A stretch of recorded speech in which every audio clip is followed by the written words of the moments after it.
Hey, welcome to the Know. I'm Ashley. I'm Brian. So today, PlayStation announced some pretty major changes to PlayStation Now that they're very reminiscent of some of Xbox Game Pass's features. But the big thing being that there are some games that you will now be able to download to your console. You won't just have to stream them from the PlayStation Now servers, which is a pretty big shift for PlayStation Now in general. And it seems like it could make the service a lot more tenable for certain types of games. Yeah, they can play FPSs now. Exactly. That's great. It's been one of the limitations of PlayStation Now up to this point is there's latency in your inputs, and that means that for games like maybe RPGs where a lot of things are turn-based, it doesn't require sort of twitchy reactions. Right. That's totally fine. But in games, action games, shooters, that kind of thing, where you need that timing precision, it gets a lot more difficult. Anything with a quick time event, God help you. Even like Bloodborne's one of their most advertised games. You can't have a lot of slow down when you're playing Bloodborne. That's a difficult game. So you gotta your reflexes and the timing has to be right. Now this is a change that's going to be rolling out over the next few days, but it does encompass most of the PlayStation 4 games they have, including Bloodborne. So instead of having to deal with that latency now, you'll be able to download the game to your actual console. You'll still play it through the service, but you won't have to deal with streaming. God of War 3 remastered as well, NBA 2K16 Until Dawn. Just some of the games that they're going to be changing over. And I believe they said a lot of the remastered PS2 games will be available for download too. So that's awesome. So it's kind of a mix between, because it's easy to just draw comparisons to be like, a bit like this, putting in context, a combination of Game Pass, as well as backward compatibility. Right. For what Xbox is doing, because with Game Pass, you do download the games to your console and play them that way, but it is part of a subscription, and their backwards compatibility, which is how you're able to play older, like Xbox 360 games through Xbox One. So it seems like this is how PlayStation is attempting to address that same kind of service in their own way. I mean, it always has been, but now they're trying to do something beyond streaming because that has had its limitations. And that's probably been the main knock, I would think, on the PS4 this generation is you can't play as many of the old games. Not the PS3 games, not really available. And then, I think this is an effort to open up that catalog a little bit more. You can download them, you can play them. I think it's going to basically work like PS Plus games in terms of your access to them. So I think it's good, and headed into the holidays. I mean, maybe, as they continue to sell PlayStations, this is a good offering to, I don't know, parents or somebody like that who you can just get your kid a subscription. They aren't the newest games, but there's a lot of good stuff on there. Right, and it's weird to use something like, hey, you can access the old games as a marketing point, at least for core gamers. Yeah. But it actually has been a real strength of Xbox this generation, Big time. at least in my opinion, is that they're like, but I can go back, like, let's say I hadn't played Catherine on Xbox 360, just because my Xbox 360 has, traded in, or in my case, gathering dust in a box somewhere in storage. Bed. Yeah, and like I don't want to go find it, pull it back out, try and get it all hooked up, get all that going. I can just access it through Xbox One. And so not needing to lose your past library when you go to a new generation of console seems to be where Xbox is going, so that even if you get the new hardware, yes, you get access to all these new games, but you can keep your library. Right. And so that's been a strength of that console this generation. And Sony has had the closest equivalent has always been PlayStation Now, but with it being streaming only, that limits it in a lot of markets. Most markets, let's be honest. Yeah, if you don't have a great internet connection, like you said, a lot of Twitch games are just they're not possible, or they're not gonna work that well. I don't know if it's a perfect one-to-one to Game Pass, but no, it's not quite. But it does feel like, I don't know if they saw Game Pass, but I'm sure they follow each other closely. This definitely seems like they're trying to sell gamers on this subscription, and it's a way to, I think, monetize that back catalog in a really smart way. Yeah, well, it's also with them rolling this out, we've spoken in the past about how competition is healthy. Competition breeds innovation, and it drives each platform to add new features, to make its features the best they can be, and so on, in order to try to compete in the marketplace. Obviously, look, from a sales standpoint, PlayStation, they're doing just fine in terms of sales in the marketplace. Right. PlayStation has sold 70 million plus units. The PS4, Spider-Man just broke records for the fastest selling PlayStation exclusive of all time. Right, they're competing with themselves when it comes to exclusives. Right, now. But we saw with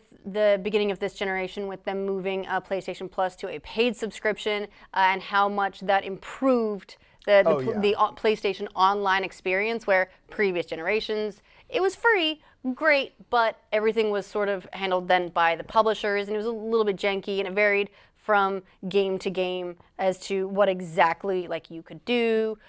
There were some games that you would have like isolated friends lists, so it wasn't. Maybe that was PS2. Either way, it wasn't like the best experience. So you could see how them really taking some of the best elements from Xbox Live Gold helped to improve their overall ecosystem and make it what it is today. And this seems like they're taking some of the best elements, the elements that they want from what, in this case, the closest competition in the console space, Xbox is doing with their sort of subscription approach to gaming. I mean, Xbox did just announce they are now doing that sort of hey, you pay this subscription, it comes with an Xbox. Right. And it comes with Game Pass, and it comes with Xbox Live Gold. So here's a small monthly fee to get an Xbox and everything that you need with it to play. And that's clearly a play for families, for budget-conscious gamers, where it is you don't have to have the newest games all the time. Right. They do offer their first-party stuff day one for via Game Pass, but that with third-party stuff, if you're willing to wait a little bit, this is a way that you can get access to a lot of games for a minimal sort of monthly cost. And PlayStation, they've been doing this with PlayStation Now already, but this is clearly the next step for them as well. I think they do get pushed to improve, and like you said, that's the good thing about competition. I think it makes everyone more user-friendly. It pushes them to adopt, more features and sort of steal the best practices from each other almost. And then price. I mean, it's always going to lead to, generally lower prices for consumers. So I think it's good. I think it's, I don't know if for core gamers it's going to be, people who want the latest and greatest. They probably played most of these games already, but I think there's a vast casual market. Maybe people bought the PS4 for Spider-Man. I don't know. I know of some people who have definitely talked about this is the game they're going to jump on and get a PS4 for. So if you do that, this would probably be worth it. Yeah, and I think a lot of us, because gaming is our lifestyle, and we're accustomed to putting a significant amount of our budgets, our monthly budgets towards new games, towards consoles and hardware. A significant amount. And we're but I really want these limited edition Nintendo Switch Joy-Cons. So we're sort of used to spending a higher percentage of our income on video games. It's our lifestyle. It's what we do. Right. But I'm already budgeting for the Animal Crossing Switch. But it's also important to note that that's not necessarily the majority of if there are 70 million plus PlayStation 4 owners, and we're seeing 3.3 million for Spider-Man is a great opening number for that game, that there are millions, tens of millions of gamers even who don't need to buy the big game on day one. Right. They can wait, it's fine. Maybe they've got a university, maybe they're juggling parenting duties. Totally. Maybe they're doing they've got a lot of work stuff to do, and when they sit down to play games, they just want to have something to play, and it being the newest game doesn't necessarily matter, and that's the kind of consumer that this service is better for. Yeah, I've been to parties very recently where people will break out the Wii and play games like in a party mode, or like even like Mario Kart 64. That happened to me like a few weeks ago, and it's like, Well, holy shit. let's be clear. You can never go wrong breaking out Mario Kart 64. It's a great game, but it struck me as like, y'all don't have Mario Kart 8? Like, but there's people who, are just a lot more casual, and, it's there, and probably most people watching, we'll buy stuff a lot quicker than that, but, I think there's people who might not have even jumped onto this generation of consoles, and maybe this is like, another selling point or something they can advertise. And I think playing it on your machine, I also feel like a little bit more, it's almost like you own it a little, even though you don't, but still like it's downloaded, it's on my machine, like I've got it. I feel a little bit more of a sense of ownership. Yeah, and it is a false sense of ownership. It is Totally still a subscription false. and everything, but Yes. Having something on your hard drive does feel a little bit more permanent, a little bit more accessible, a little bit more like mine I feel than that way about something my that's PS just like Plus off games. somewhere. Yeah, I feel that way about PS Plus stuff, even though, if that subscription goes away, I think the games do too, but, they're mine right now. Right. And speaking as well of the cost consciousness, the cost for this at the moment is, well, they've got a special going Yes, right now that's where right. it's a month for $10, which is not bad, or a year for $100. So you basically get, 2 months free in there, which when you think about that is, it's a game and a half. Yeah, if you play 3 games, you paid for it. I mean, I don't know. For kids, and especially for kids who like, they might not want the latest, or well, okay, but go play 10 of these games rather than one $60 game. I don't know, it's a good value. Yeah, and so I'll be really interested to see sort of how this goes, if this picks up again. So far, the reactions from other people that I'm hearing are all very positive. Like, this is great. This is a wonderful step forward for PlayStation Plus. This could make it worth it, because that's been the big sticking point for a lot of people up to this point is like, yeah, it's there. It has a library. That's great. But the streaming, So them doing this and doing it really in a big way, being like, hey, most of the PS4 games that we have as part of the service, you'll be able to download. That's a great start.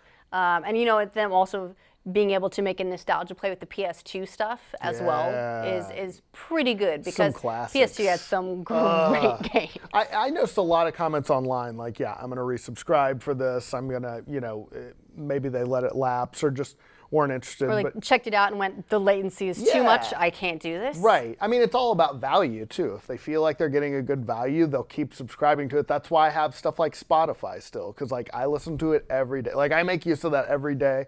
If I didn't have like a budget to buy like, every new game when it came out, I think this is something totally worth looking at, especially like you said, budget gamers, college, people with kids. I think that's a demographic they haven't really, targeted with this yet, but this definitely feels like an effort to do so. Yeah, so curious to know what you guys think about this new change for PlayStation Now. Does this give you a reason to resubscribe if you tried PlayStation Now out and went, this isn't where it needs to be, or check it out if you never subscribed before. Really curious to see what you guys think about it. If you think that there's more that PlayStation Now could do to become relevant for you as a consumer, if this isn't quite enough, and also like what games you would recommend for your fellow nobodies to check out on the service. So let us know all that stuff in the comments to make sure that you get more discussions and news and talks and all kinds of fun stuff about video games. Make sure that you like this video, that you subscribe to The Know, and very importantly, that you check out our website, theknow.tv, where we have additional exclusive videos and content as well, which is a lot of fun. We do a game club, and we have a lot of fun videos that can't be found anywhere else. So make sure that you check that out. See ya. Bye, buddies.